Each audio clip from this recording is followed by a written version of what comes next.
Next branch है biochemistry. दो अल्फाज से मिलकर बना हुआ है। बायो में जानदारों को पढ़ा जाता है, केमिस्ट्री में पढ़ा जाता है मादों के बारे में। तो जो मादे जानदार के जिस्म के अंदर मौजूद होते हैं उनके बारे में बायोकेमिस्ट्री में पढ़ेंगे। It is the branch of chemistry in which we understand life through chemical process. ये केमिस्ट्री की एक ऐसी शाख है जिसमें केमिकल्स के ज़रिए से ज़िंदगी को समझा जाएगा कि जानदारों के अंदर कौन से केमिकल्स, कौन से मादे, कौन से कंपाउंड्स मौजूद हैं। It is the study of the chemical substance and vital process occurring in living organism. इसमें हम उन मादों के बारे में भी पढ़ेंगे और उन अवामिल के बारे में, उन रिएक्शंस के बारे में, उन चीज़ों के बारे में पढ़ेंगे जो चीज़ें जानदारों के अंदर हो रही होती हैं जिनकी वजह से वो जिंदा है। Biochemistry provide insight into the structure and the function of the molecule such as protein, carbohydrate, lipids and nucleic acid. Biochemistry पढ़ने से हमें स्ट्रक्चर पता चलेगी और दूसरा फंक्शन पता चलेंगे कि जो भी जानदारों के अंदर मॉलिक्यूल्स हैं जिन्हें बायोमॉलिक्यूल्स भी कहते हैं, इन बायोमॉलिक्यूल्स में carbohydrate, protein, lipid, nucleic acid यानी डीएनए और आरएनए वगैरह मौजूद है।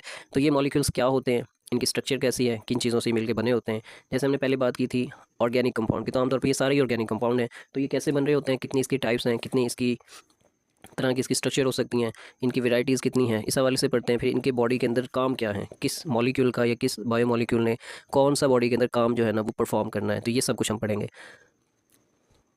फॉर एग्जांपल बायोकेमिस्ट्री में जैसे फोटोसिंथेसिस के हवाले से पढ़ा जाता है कि फोटोसिंथेसिस क्या होता है, या रेस्पिरेशन का अमल जो जानदारों में होता है। इसी तरह से डिकम्पोजिशन है, जब जानदार मर जाते हैं तो उनकी बॉडीज़ को डिकम्पोज किया जाता है, तोड़ फोड़ की जाती है, तो वो कैसे होती है। और डाइजेशन का अमल, जो भी हम खाना खाएंगे, खुराक खाते हैं तो वो डाइजेस्ट होती है। तो ये सारे जो जानदारों के अंदर या उनकी बॉडी से रिलेटेड जितने भी काम हैं ये सब बायोकेमिस्ट्री में पढ़े जाते हैं।